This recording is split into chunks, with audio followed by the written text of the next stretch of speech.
Thank you all for joining us to the second session of What Does the Divine Image Look Like? Perspectives from Chazal. So we hope today's session will be considering two discussions in Chazal that connect humanity's creation and the divine image to issues of race and religion. This class offers a close reading of the sugyot and their interpreters, aiming to better understand this timely and timeless definition of humanity. So please get ready for what I think will be an intellectually challenging and interesting conversation. It's my pleasure to introduce to you Rabbi Dr. Shlomo Zuckier. As you may recall from last week, Rabbi Zuckier is the Director of Education at Risha, and he teaches in our Dr. Beth Samuels High School program and Summer Kollel, as well as our others Risha programs. A postdoctoral fellow in Jewish Studies at McGill University, Dr. Zuckier received his PhD in Ancient Judaism at Yale University and was a member of Yeshiva University's Kollel Elyon. Previously, Rabbi Zuckier served as the director of the Orthodox Union's Jewish Learning Initiative on campus at Yale University. He is also an alumnus of Yeshivat Har Etzion and REITs, as well as that of Wexner and Tikva Fellowships. He has lectured and taught widely across North America, as well as Yale Divinity School, Yeshiva University, the Tikva Fund, and Benot Sinai. He's the founder of the Lair House, and he serves as on the editorial committee of Tradition and has edited 2 books on contemporary Jewish thought. So I know I am definitely not the only person who is excited for this class. So without further ado, Rabbi Zuckier, please take it away. Okay, thank you very much, Yehudis, and it's wonderful to be with all of you. Again, for those who can have the video on, it's always good to see each other's Tzelem Elokim, as it were, and it's also even topical. All right, so let's just quickly summarize what we looked at last week. I think some of you were here and some of you not. So last week we looked at we looked primarily at the psukim in last week's parsha, in Parshas Bereishis, about this idea of Tzelem Elokim, and we tried to closely analyze both how to read those psukim and also the broader questions of what exactly is Tzelem Elokim, and who does it apply to?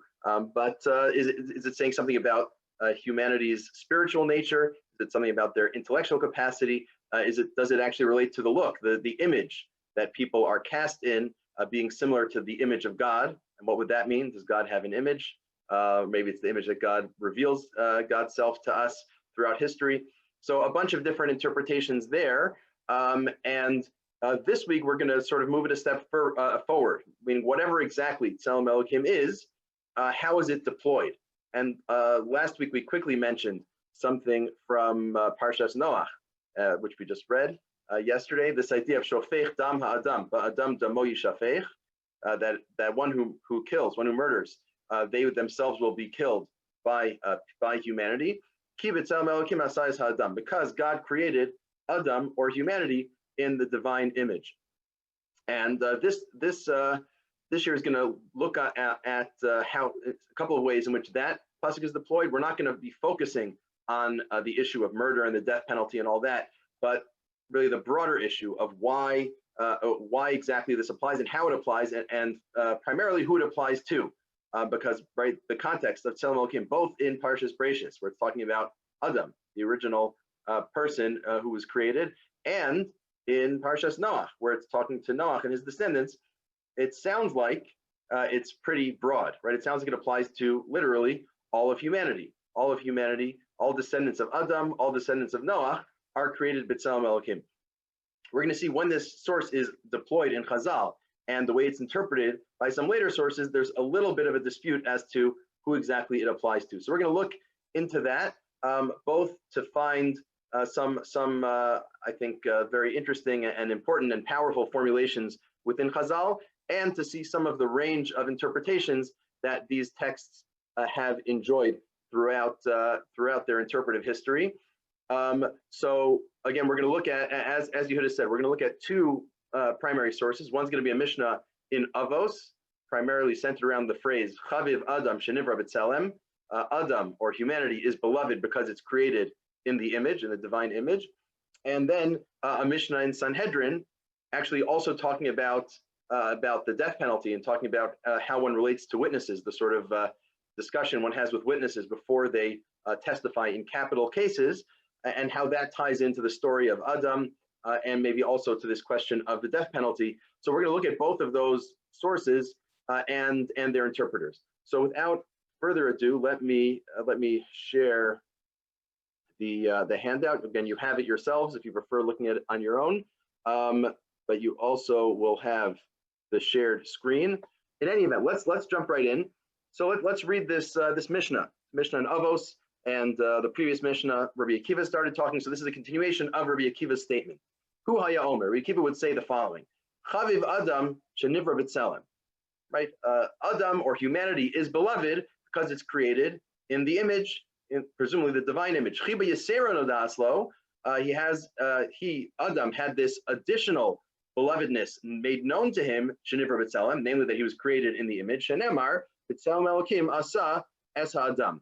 That he was created in the divine image. Right, that's some additional an additional aspect that's somehow added here. And one of the things the interpreters are going to discuss is what's this double language, right? Chaviv and then chibi yisera, being beloved, and then this additional belovedness. What exactly is added from one time to the next? So that's one question, but let's continue just to make things a bit more complicated. The Mishnah continues, Chaviv in Yisrael, shenikru banim lamakom. Right, Israel, the Jewish people are beloved because they're called children to the omnipresent, to Hashem. They have this extra belovedness made known to them, that they're known as children to Hashem. Shenemar, your children to Hashem, your God. And then a third statement, Chaviv in Yisrael, again, Chaviv in Yisrael, Israel is beloved. They were given these beloved utensils or beloved items, presumably the Torah. This additional belovedness, that the world was created with. Namely the Torah. I've given you a great gift or a great teaching, depending how you understand that. My Torah you shouldn't leave. So a couple of issues here, right? That's a funny structure. There's three different teachings here, each of which has a double formulation. And apparently the first statement, the statement about Chaviv Adam, applies to all of humanity, whereas Chaviv in Yisrael apparently applies just to the Jewish people. That's what it sounds like if you just read this, right? So that's one interesting point is the sort of the relationship between these different levels, and why are they building on one another or not, and what's the relation between them? Is it really true that the first line is about all of humanity and the later lines are about just the Jewish people? So a few of these interpretive questions come up. Again, we're going to be focused primarily on the question of does this apply to Bnei Israel, to all of humanity? And again, if you ask someone, Pashut Pshat, the simple reading of this Mishnah says Chaviv Adam, right? All of humanity. But let's look at some interpretations that some will go in that direction and some will complicate things a bit. So source number 2 here, Chazal, in his commentary on the Torah, on these psukim in Parshas Noach, and he refers to the original reference to Tzelem Elokim. He says, the Torah is giving some status and honor to Adam. Whatever nation, whatever nationality, whatever race. Just like Rabbi Akiva says, that includes all nations. Then the Jewish people have this additional status that they're children to the omnipresent. They're Hashem's children, so to speak. One thing you learn out from this is that murdering a non-Jew is biblically prohibited from that pasuk. All humans are in the divine image, therefore murdering any person, Jewish or not, is biblically prohibited. And the same prohibition comes out of the Mishnah. This status of being in the divine image is not special to Jews. It applies to all humanity. Therefore, murder is always biblically prohibited, mishnaically prohibited, etc. And I think this is probably the straightforward reading of the Mishnah, right? Again, if you're not trying to complicate things, that's what seems to come out of the Mishnah. Fine. And let's look now at the Magin Avos, the commentary of the Rashbats or the Tashbates, which helps clarify a couple of points in our Mishnah before we look at some dissenting views. So he writes, Huya Omer Aperush, Kachu Lashon Mishnah Plain is a slightly different language in the Mishnah that he points to. Fine, and he makes the point that this idea of nodaslo, of being known, of being informed, Yoser, that it makes it if someone does something good to their friend and doesn't tell them about it, that's less significant than if you actually tell them. Right? If you do your friend a favor and you never actually tell them it was you, that's not as full of a favor as if you let them know that it was you. That obviously builds the relationship more. So we say that you're supposed to tell your friend when you give them a gift. And this explains the double language in the Mishnah. That there's two levels. The noda'aslo, being informed, is the second level. So the fact that Adam is created in the divine image, that's a first level of divine love that's shown towards him. And the fact that Adam is informed of that, or that we're informed of that in the Torah, is that additional level of respect or love that Hashem shows. The gift itself.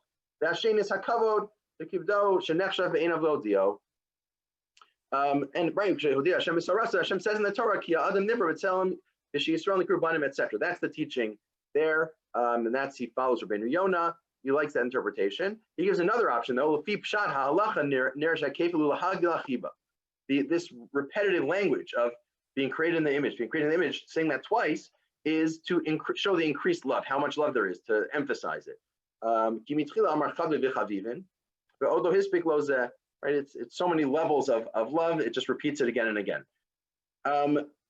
Fine. And he has an alternate girsa that's also very interesting in the underlying piece here. According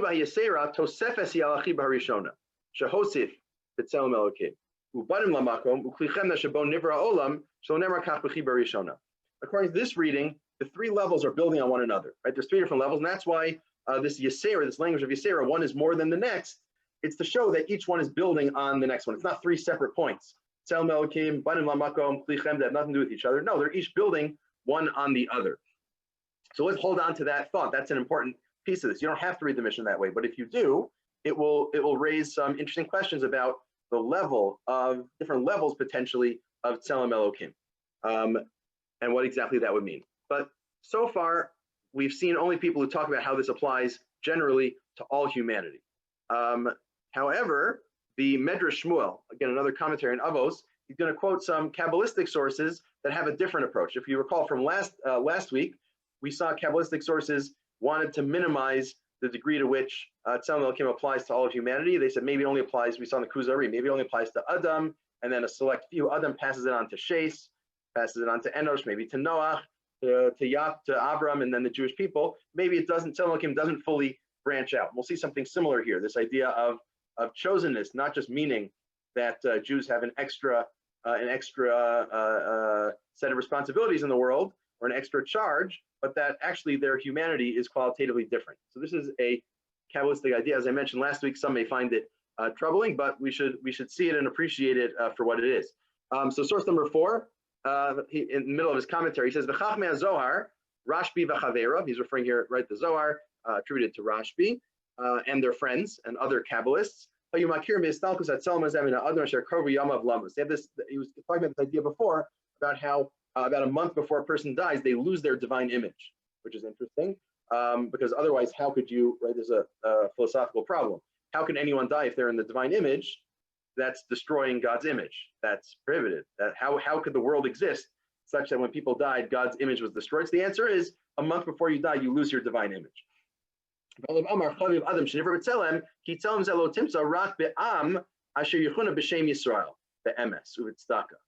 Okay, now the sort of slips in. By the way, this whole idea of Tzelem Elokim only applies to a nation that truly has it, namely Yisrael, namely the Jewish people. But evildoers don't have the divine image; they have the image of Samael, this demon. Demigod of sorts, and we know Samael is discussed in many places. Ramban talks about him and other midrashim. So Samael is this demon, and if you're an evildoer, you're not in the divine image; you're in the image of Samael. Wow. So if he had this point that only the Jewish people are B'Tzelem Elokim, so that obviously goes against Pshat in the Mishnah. The Mishnah says Chaviv Adam, it doesn't say Chaviv in Yisrael, and we know the Mishnah knows how to say Chaviv in Yisrael because The next two lines in the Mishnah say Chaviv Yisrael Shikru Balam Lakom. So why is the first line talking about Adam instead of Yisrael if it's not meant to be universal? Shlomo Shu Kinui La Adam Arishon Shehu Haya Tchilas Habriya Yitzir Kav Shel Kadosh Baruch Hu. No, it's not talking about Adam meaning humanity. It's talking about Adam meaning Adam Arishon. Adam Arishon was created in the divine image, and that shows that he was beloved, and that he passes that on to the Jewish people. But Adam, right? Other righteous people who follow in Adam's path are similarly in the divine image. They're in this holy image. All Jews, of course, are tzaddikim following in Adam's path. What about the pasuk? That's talking about all the sons of Noah. It's not talking about Adam Arishon.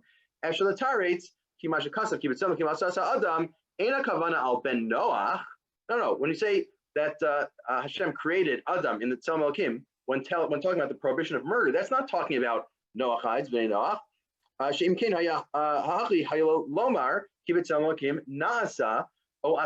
My asa is Adam. Why are we talking about Adam here? Adam has nothing to do with it. We're talking about Bnei Noach. We're talking about after the Mabul. Why are we talking about Adam?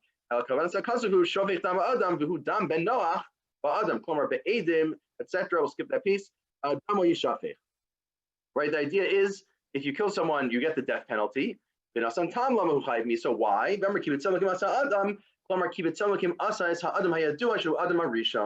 because Adam HaRishon, the first person, was created in the divine image. That's why all murder is prohibited. Okay. And he says, because you're killing someone who looks similar to Adam HaRishon. Right? So Adam HaRishon is created in the divine image. Other non-Jews are not in the divine image, but they do actually look like Adam HaRishon. So it's like two steps removed, right? All humans look like Adam somewhat. Adam was created in Tzelem Elokim, therefore it's prohibited to kill any human, even though they themselves don't have Tzelem Elokim. And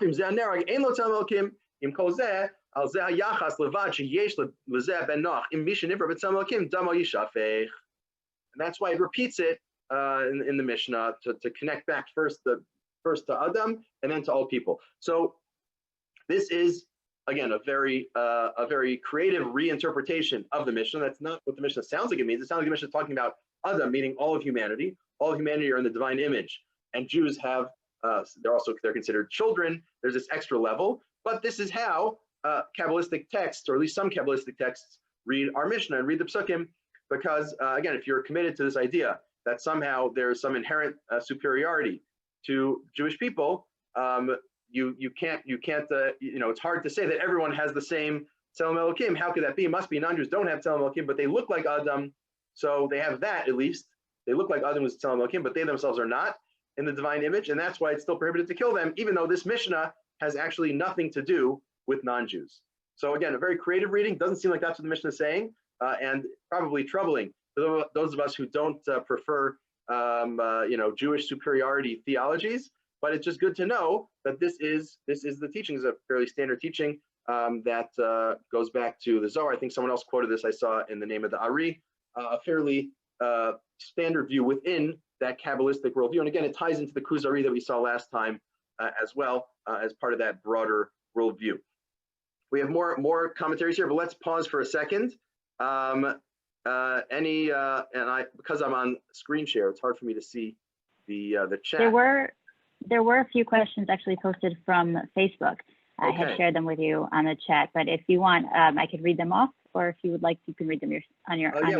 now that I just turned off momentarily the screen share, I'll read them. So, questions. Is there Tzelem Elokim in non-human animals? No, I didn't see anyone who talks about the divine image in animals.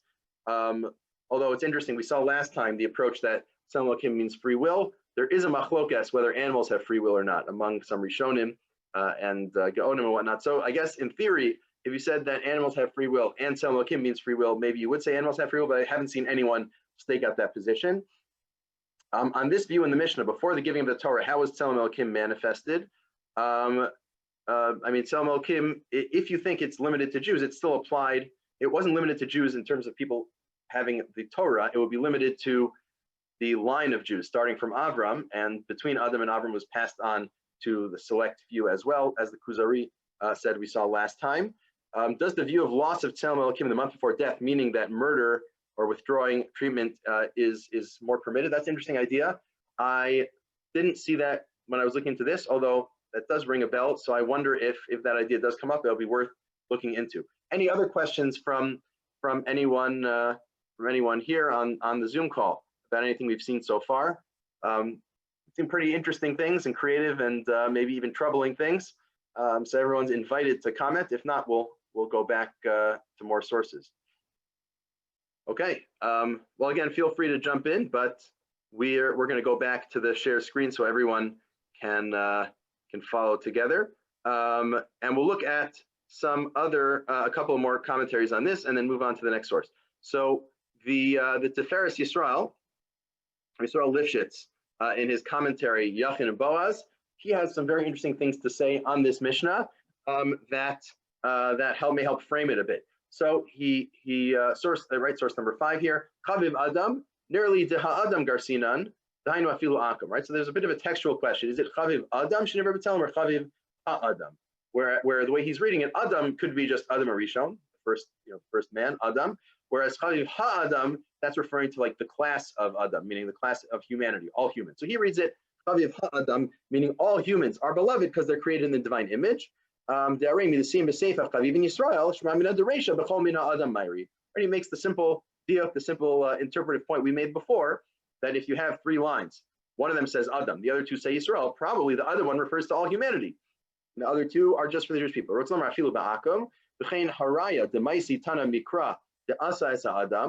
pasuk also, we're talking to the Noachites, we're talking to Bnei Noach. Obviously, it's talking to all people and not just to the Jewish people. And find other proof texts as well in terms of Tzelem Elokim. So that's just a baseline in terms of how to read the source. And now to explain it, what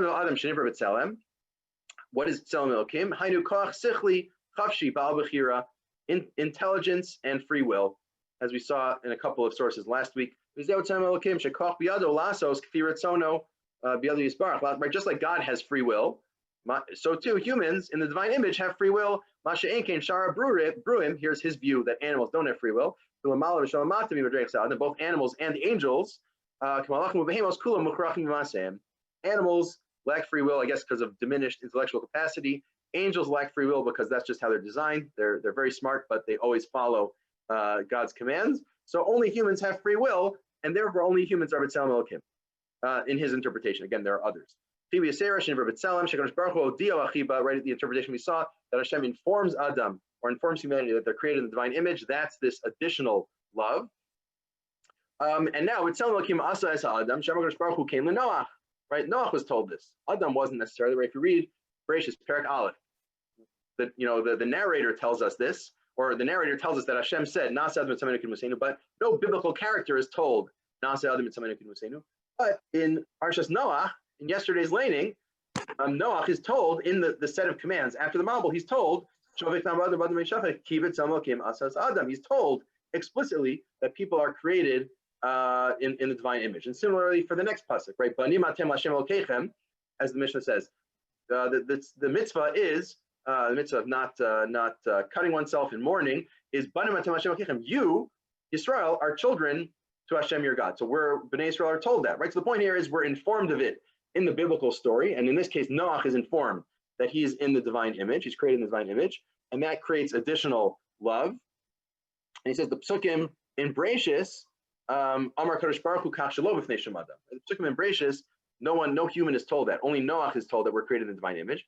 And finally, that shows an additional love. Jumping to the bottom little piece, Tzadi Gimel, and this is maybe the most interesting piece.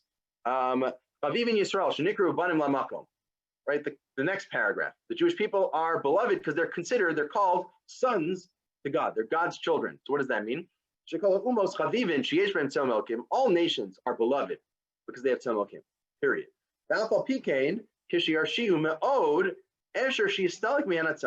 It's possible if they're extremely evil, they'll lose the divine image. Now there's shades, there's echoes of what we saw in the Kabbalistic sources, but with an important difference.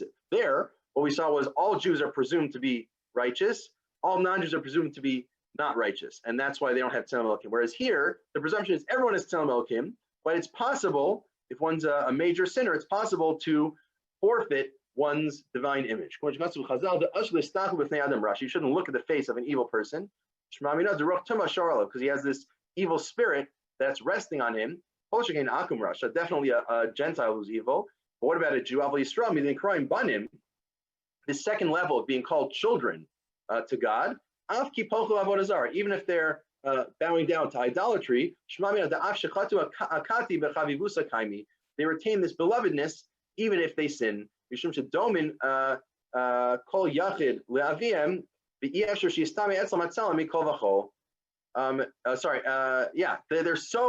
so similar to their father, to God, that they can't lose that tselem. So the Torah Yisrael has an interesting idea that that basically what comes out is being banim lamakom is like a higher level in a sense of being bitzelem. Right? Now think of it this way: all humans look somewhat alike, right? We all look somewhat alike because we're all the same species. We're all humans. A father and son, or mother and daughter, look much more alike, right? And maybe you can say, I don't know, give a mashal. If a person gets very dirty, or I don't know, it starts crawling on all fours, you might be able to look at them and say, this is not the same. We're not related. We're not from the same species. They really change the way they look significantly. But if you have a parent and child with the same exact face, it's really hard to say, I'm not related to this person anymore. Because at the end of the day, your face just looks so similar. You have that genetic connection that you can't lose that. And I think that something similar to that mashal, or maybe it's more than a mashal, is what the Torah Yisrael is saying here. That all humans are b'tselem Elokim. They're all in that same general pattern, but Yisrael are, in a sense, more b'tselem Elokim. And the nafkamina, as it were, the difference that makes is that it's only possible, even if one's a major sinner. For a Jew, you can never forfeit that. For a non-Jew, it is possible to forfeit that. So this is sort of a middle path, and a very interesting one, where he certainly is very much on board that all humans are created b'tselem Elokim and doesn't want to give that up. At the same time, he still wants to have some special aspect that Jews have, this idea of tselem, and I guess there's probably a couple different ways of formulating it that may make a real difference, especially for people concerned on the discriminatory angle. But I just thought this was an interesting middle path of sorts, that the Mishnah actually points to a sliding scale. There's different levels of tselem, and every human is b'tselem Elokim. Although some people can lose it if they go off the deep end, if they do too many averos, whereas Jews can't, because there's this greater level of tselem Elokim, because it's banim, being children to Hashem. Okay, so let's see, I got a couple more chat questions. Everyone else is, of course, invited to ask more questions. We finished section 1. Fine, one question. Yes. Some of these I may understand more than others, but one is, how does chavivos translate to tselem Elokim? Or what's the connection between belovedness and the divine image, which is a good question. So it seems like the way this very Yisrael is reading the Mishnah is that it's connecting these things. So being b'tselem Elokim and being banim lamakom are on the same scale, right? Being a child of God is just a higher level of being b'tselem Elokim. And those both translate to chavivos because we always have a certain affinity for people who are like us, for people who are, right? You're more likely to help a human being who's in trouble than an animal who's in trouble, hopefully. And you're more likely to help a close relative who's in trouble than a different human who's in trouble, right? That's the idea of chavivos. We're more connected, we're closer, we're more likely to help. So the reading of the Torah Yisrael is that both tselem Elokim and banim lamakom are on the same spectrum. Fine. Okay, and now Fran's question. These commentaries seem to tell us the benefits, but not the inherent definition of what it is that makes us in the image of God. Is it our, and I lost the rest of the question, but right, what is it that makes people b'tselem Elokim? So this is what we talked about last week a little bit, right? That it could be intelligence, it could be the idea of having a soul, it could be free will, it could be some image, some actual appearance. But for this Mishnah, I think that's it's a relevant question, but it's not. The question we're asking right now is a slightly different one, which is, who does this apply to? And yeah, so it sounds like the approach is that distinguish Jews from non-Jews, it has to be some sort of spiritual thing, because, right, what would it mean that, genetically Jews look more like God? What would that exactly mean? It's not exactly clear. The simplest way to say it would be that there's some spiritual aspect of God, or the halakhic kamimal, the divine spark in the human soul, or that is the human soul, that differs from Jews to non-Jews. That's presumably what the Kabbalistic approach would say. Okay, and a Facebook question I was just sent. Does the view of the Tiferes Yisrael entail that people with advanced dementia lose their Tzelem Elokim? Okay, this is a really important question.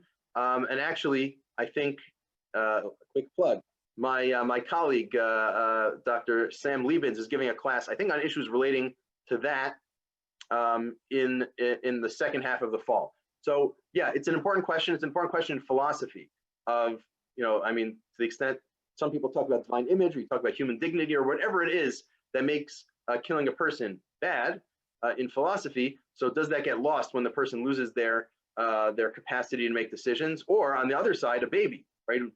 A newborn has no real capacity to make any decision or really do much at all. So do those people at those stages in their lives, do they lose their personhood? Do they lose their Tzelem Elokim? The standard view is not. Certainly within halacha, the view is not. You don't lose it because the species of humanity has Tzelem Elokim. That sort of applies across the board. Why exactly that is? Is it like a low plug? Is sort of an absolute rule? Is it because we somehow define your divine image based on the species? Is it something else? Is the divine image less about intelligence and more about being in the human form in some sense? A lot of different approaches. We're not going to get into those issues. Those are, I'd say, applied questions that build on some of the things we're looking at. But it's a very important question to raise. Any other questions that people want to raise, either in the chat or verbally? We can talk about that, and then we can move on. Anything else from anyone? I think you just touched on this, but I'm curious if the commentators talk about what would it mean to lose. Like if we're understanding one idea of the image of God to be free will, what would it mean to lose free will? Is that anything that anyone gets into? Well, you don't mean like phenomenologically what would it mean to lose free will? You mean like, I'm wondering if the commentators talk about, like, if we're understanding B'Tselem Elokim to be free will, do any of the commentators talk about like because there seems to be an idea of like you can lose, like a month before you die, you lose this image. But is there any like concrete discussion of like what that would actually entail to lose free will? I didn't see it. I would assume it exists somewhere, but maybe not on the comments on this Mishnah. But yeah, that's worth looking into, right? If one wanted to flesh out in further detail this Kabbalistic idea and the full details of it, that would be a good place to look. Yeah. Okay. Any other questions? Okay. So then let's move now to our second primary source, our Mishnah in Sanhedrin, and we'll read the whole Mishnah to give it a little context, although part of the Mishnah is more directly relevant to our issue than others. But this is talking about what happens, it's basically court procedure, right? You need, generally in Jewish law, you need two witnesses to establish things of certainly things of a certain severity, and including capital cases. If you want to try someone and give them the death penalty, you need two witnesses to attest to them doing the crime. So before they offer their testimony, we have this thing called me'aimim ala edim. We threaten or we scare the witnesses. So this is what our Mishnah is talking about. How do we scare the witnesses?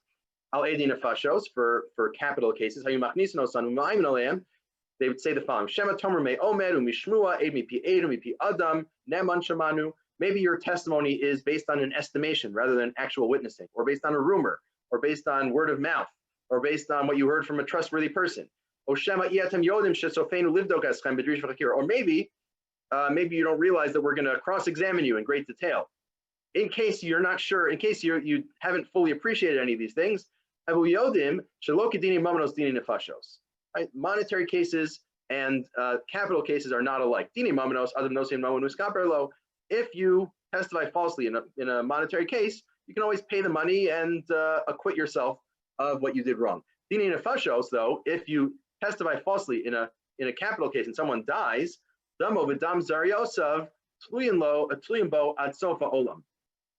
person and the blood of that person and the blood of all their descendants, it sort of hangs on you. You're responsible for it until the end of the world, meaning the entire line of this person, or let's say until the end of time, this person will have 1 billion descendants.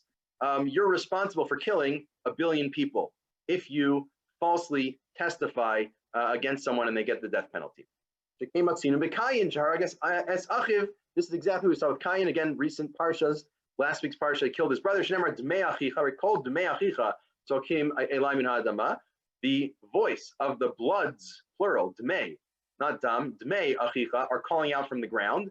Eino Omer Dam Achicha, El Dmei Achicha. Why did it say the plural, the bloods of your brother are calling out? Why? Damo v'dam zar Yosef. It's not only his blood, it's the blood of all his descendants. We never know, we will never know who the descendants of Hevel are, but presumably if Adam had 3 children and they populated the earth, at least until Noah, there could have been a whole other line from Hevel.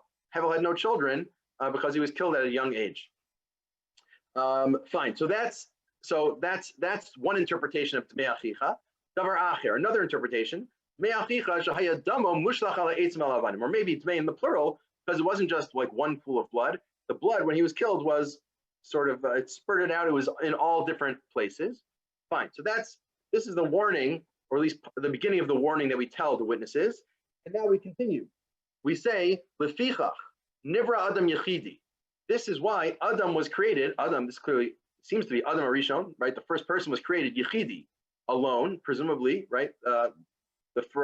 Unlike other creatures.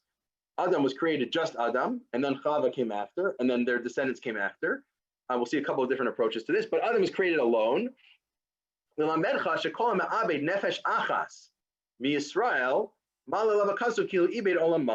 This teaches that anyone who kills a life from Yisrael, of Israel, and we're going to see that word is very tricky, but let's leave it in for now because it's in most printed texts today. Whoever destroys a life among the Jewish people, it's as if you destroyed a whole world.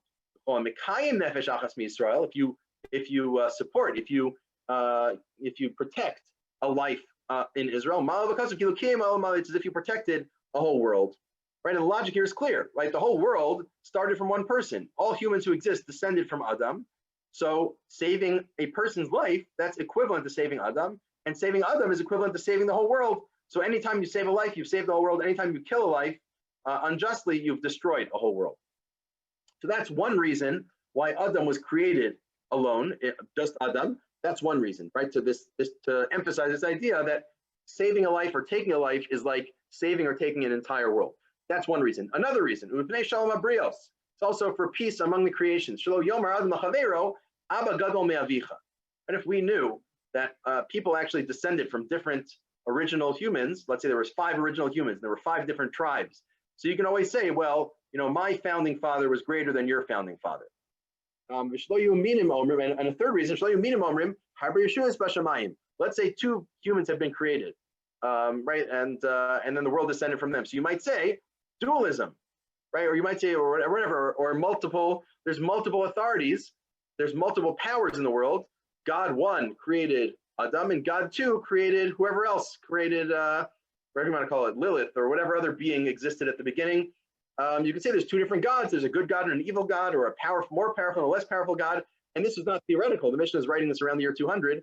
At that time, there were many early Christians who actually believed in dualism, who had this idea of harbe rishuyos, different gods that created different parts of humanity. So they're directly responding to that in context.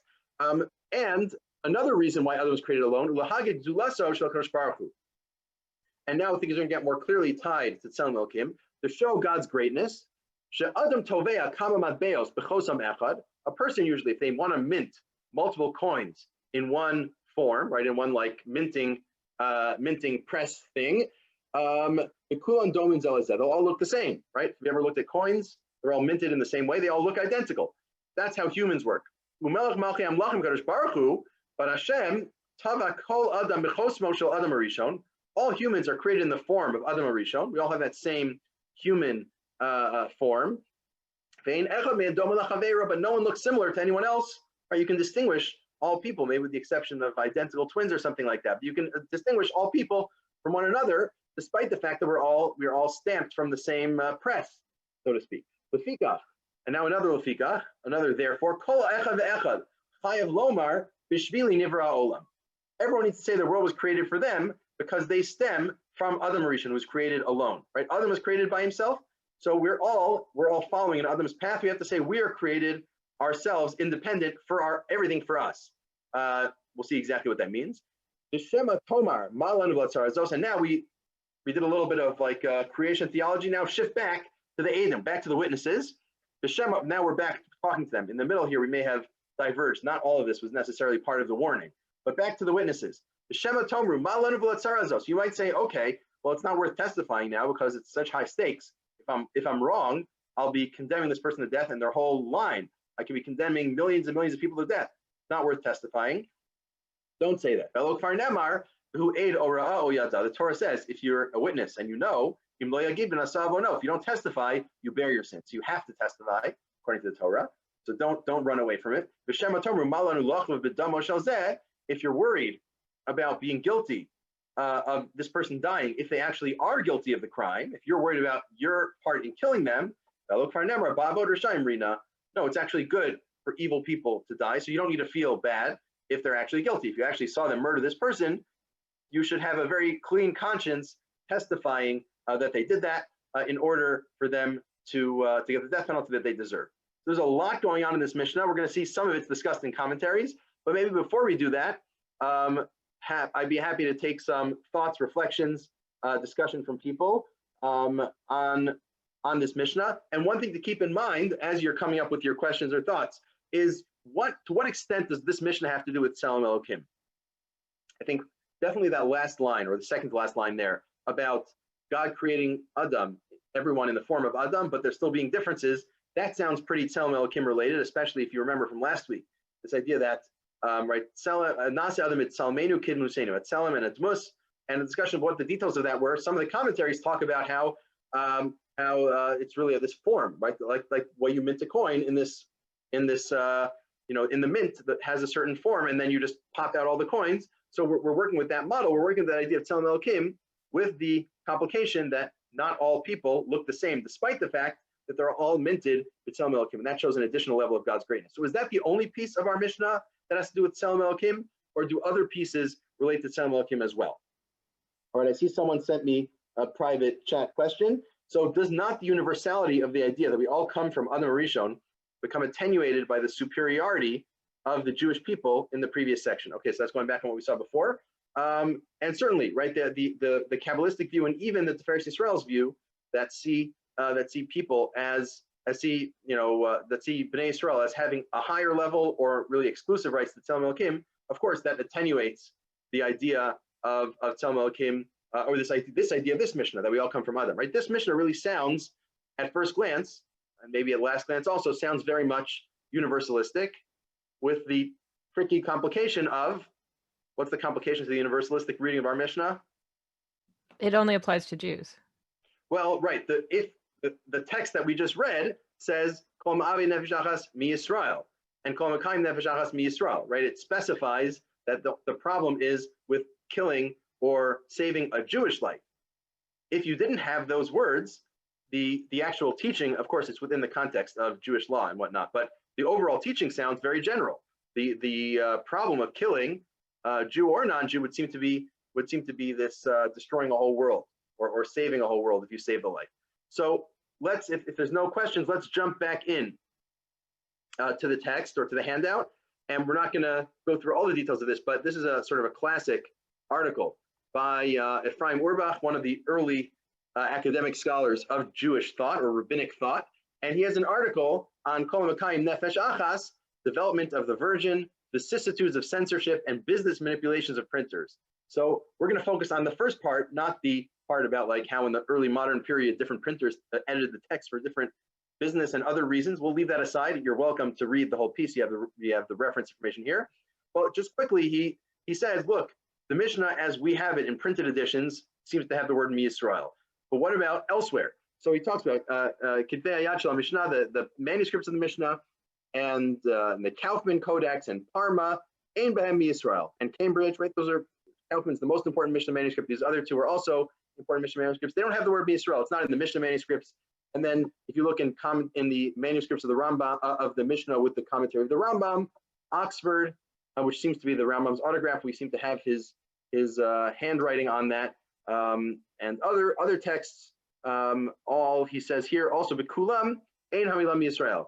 The word Mi Yisrael doesn't apply, doesn't appear, and it sounds like they're talking generically. All killing any human life is a problem. And then he says, Other manuscripts we have with the commentary of the Rambam, Paris, Parma, or Parma Darasi edition, Ein Be'em HaMilah MiYisrael b'Mishnah, but Oxford and Berlin do have MiYisrael. And again, if you look in the Talmudic manuscripts, not just the Mishnah manuscripts, the Yerushalmi manuscript, its text of the Mishnah doesn't have MiYisrael. Geniza also doesn't have, but some other ones do. You can go into great detail about it. The basic picture, the big picture, is that there's overwhelming evidence that the original text did not include the word MiYisrael. The original text was Kol Me'abe Nefesh Achas Kilu Ibed Olam Malei V'Chol Mekayim Nefesh Achas Kilu Kiyim Olam Malei. Whoever destroys a life has destroyed the whole world. Whoever saves a life has saved the whole world. And the text MiYisrael is not originally there. And later censors put it in either because they were worried. For business reasons or other reasons. He goes into detail about that. If you want, you can look it up. For our purposes, though, it's important to know that the original Mishnah did not have that. I'm told that when this Mishnah is quoted in Halakhic Man, that when Rabbi Soloveitchik was working on the translation, he wanted to be sure that they quoted the proper text without MiYisrael. So it's not just the academics, but also some recent very prominent rabbis who accepted that girsa and all its implications. Fine. So that's a very important piece of this, right? And the Mishnah is much more universalistic once you accept that. Let's try to look at a couple of pieces, a couple of comments on our Mishnah in the limited time we have to try to better appreciate this. Fine. And so looking at Rashi on the Gemara, quoting the Gemara's presentation of this Mishnah gives what you might say is basic pshat, a basic interpretation. He says this whole thing. We see that from one person stems the whole world. This shows the importance of a human life, and you better be careful when testifying against them. Right? And Harbe Rishiyos, multiple gods, each one created their own first being. That's not true. That's why there's only one Adam. Fine. And right, l'hagig gdulaso, this additional factor. L'kach nibar yichidi, another reason why Adam was created singular. The haros lo doros habayim gdulaso shekadosh baruch hu, to show God's greatness. Shebechosim arishon kol hadoros tvuos, all later generations are sort of cast in that first person. There was only one form from which Adam was created, and chosim hainu oso barzel she'atzur chakukobo, right, the metal cast that you create the coin from, or the person from in this case. And we saw last week, right? Like God took the dirt, put it in the cast, breathed into it, and then Adam pops out, or something like that. Fine. And whereas a person making coins, kulan dom, and they're all similar. For people, that's not true, and therefore one should say, B'shvili nivra olam klomar chashuv ani ki olam mole. I myself am valued as a whole world. I shouldn't do one sin. So Rashi here says there's additional teaching here. This b'shvili nivra olam, what does it mean? The world was created for me. Should that just mean ego, like I should take advantage of everyone because I'm the only person that matters? No, it means you should have a sense of responsibility. The world was created just for you, so you better make good use of your life. Fine. And again, the Rambam in his commentary on the Mishnah says similarly, ha'adam ha'minis, the human species, asher ba adam hu adam hu ba mishutafim kol bnei adam, right? People are all partners, are all take part in this humanity. People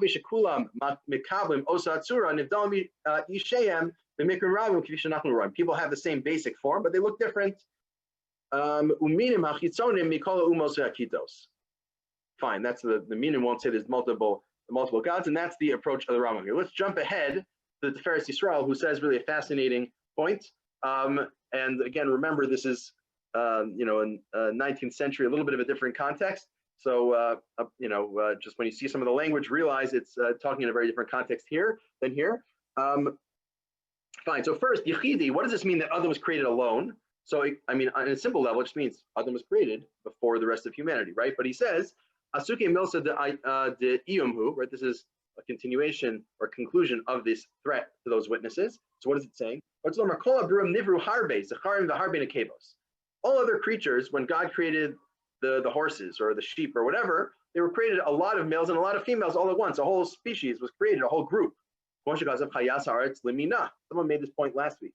Creating all the animals according to their species, meaning there were like subsets. There were different, right? There was there were black sheep and white sheep and large horned sheep and smaller, whatever it is. But I don't know much zoology. But all the different subsets were created when the world was created. Limina, according to their species, according to their subspecies.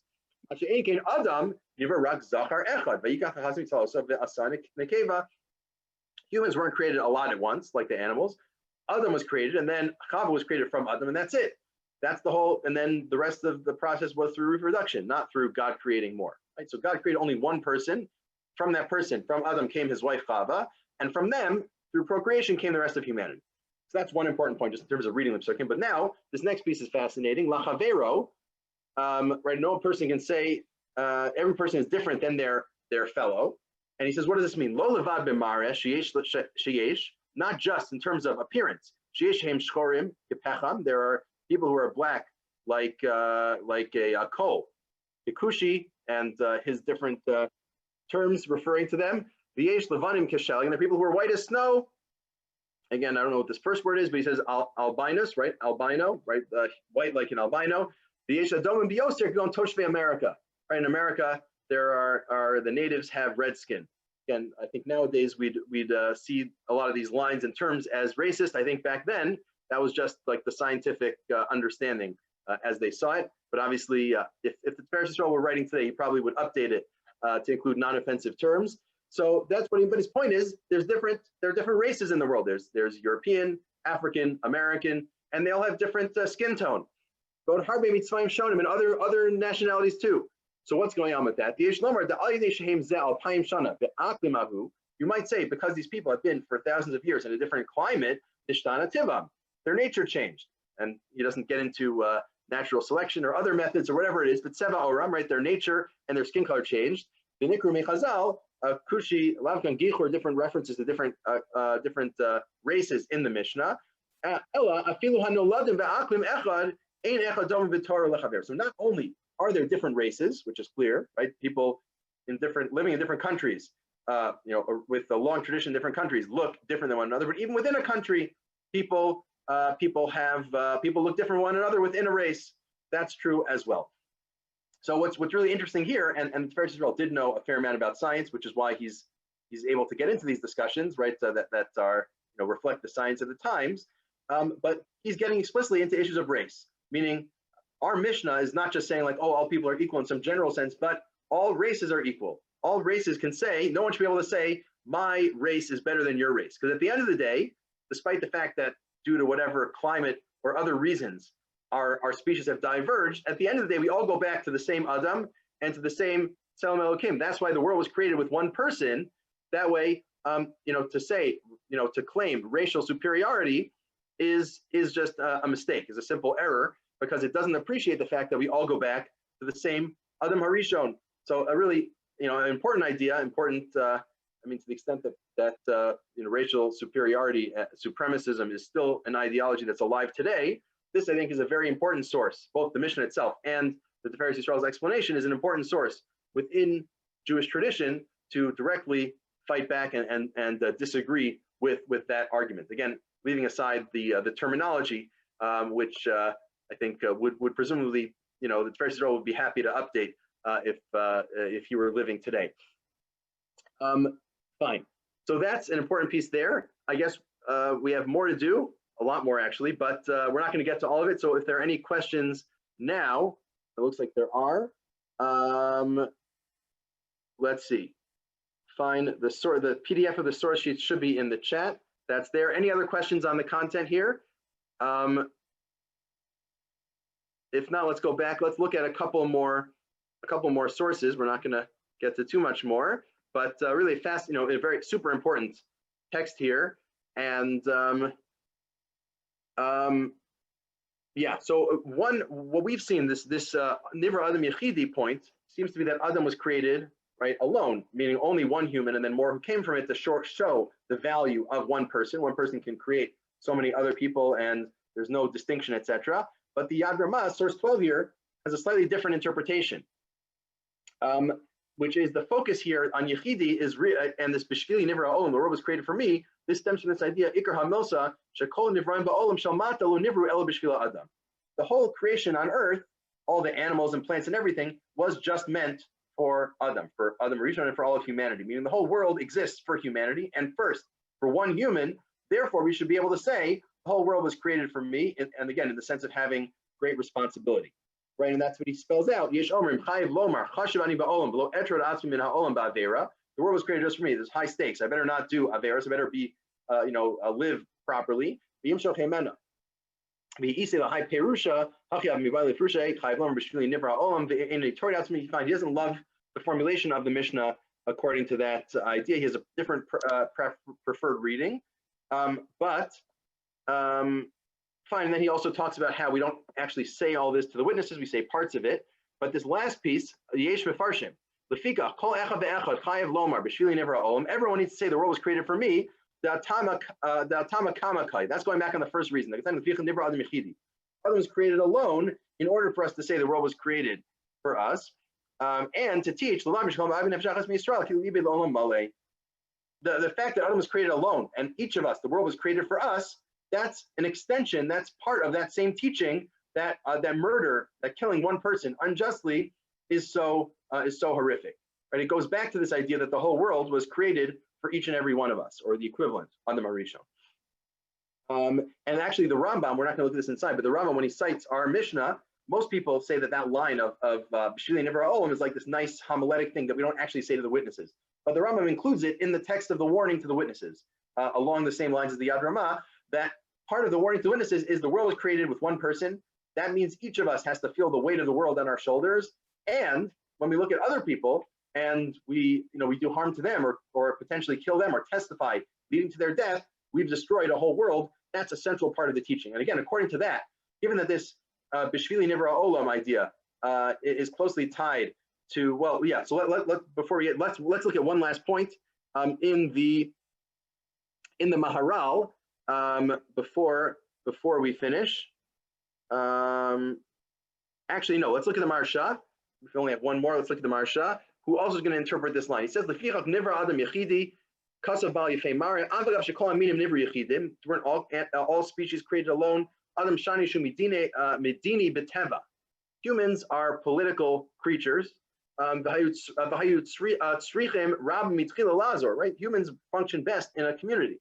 So it's even more surprising, even though animals were also created like, a male and a female, and that's it. Humans should have been created more because they have a greater need for community, which is a fascinating idea about human nature, worth reflecting on another time. Also, it's really weird because animals, whatever, there's no prohibition of incest, but humans, the world was created through incest because Adam and Chava had children and then their children mated with each other, right? So that's incest. And the world had to be created like that because of this idea. That shows how powerful this idea is of creating one person first instead of creating, 20 humans and having them not commit incest. No, it's worth having the world be founded on incest in order for the world to more fundamentally be created to create one person, to create Adam Rishon first. That's, again, a powerful idea here. And he doesn't like that interpretation, but that's the Femara. He has a slightly different interpretation. What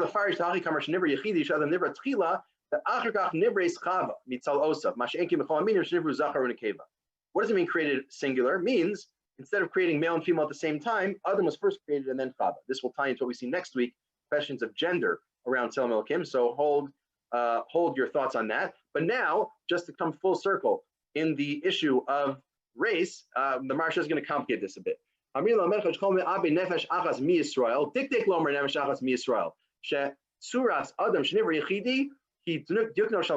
was created alone. That's the image of above, of God. Yaakov, Yaakov looked just like Adam, who looked just like God.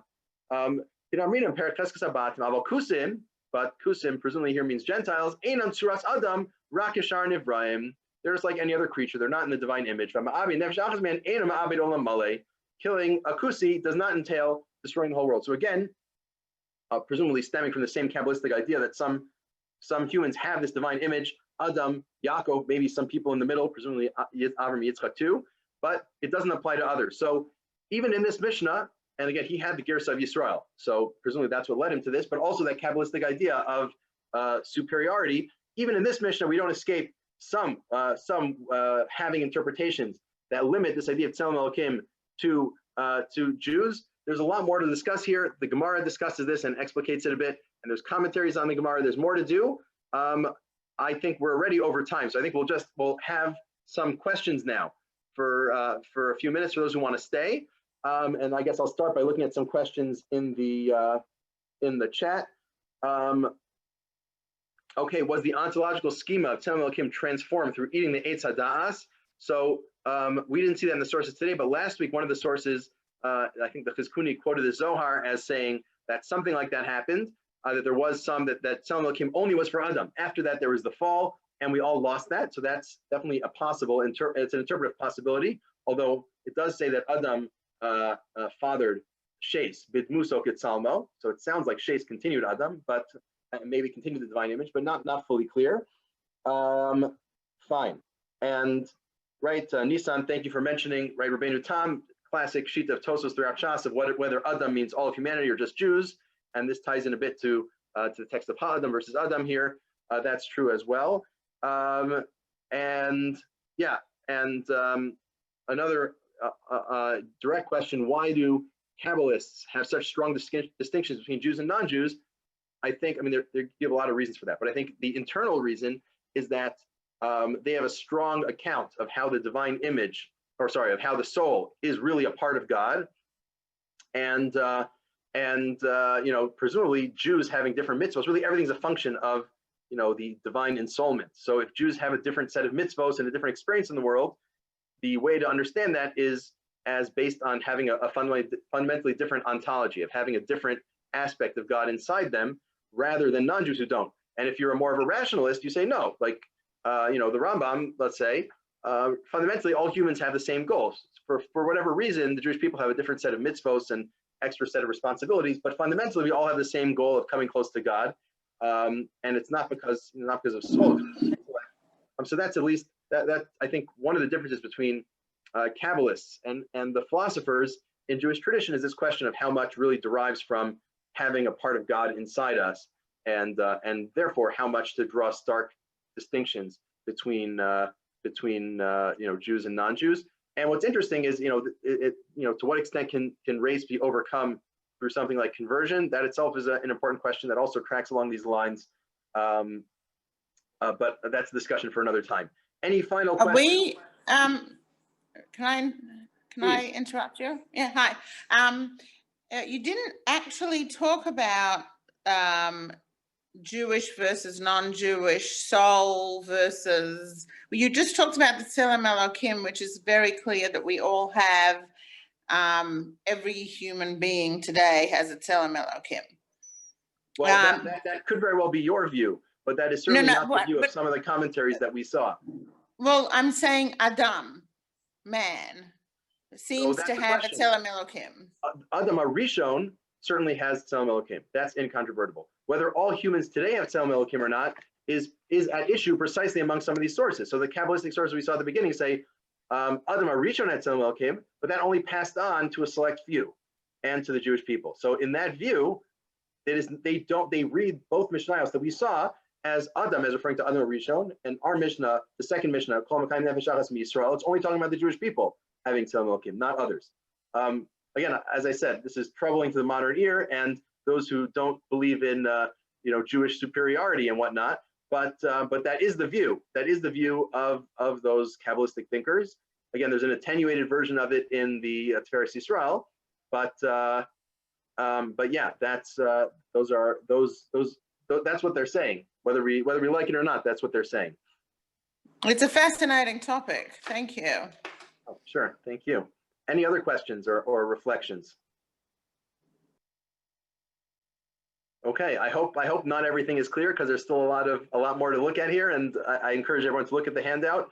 But thank you all for joining. Next week we're going to be moving to issues of gender, which also come up here, and I think there are some announcements that Yehudis wants to make.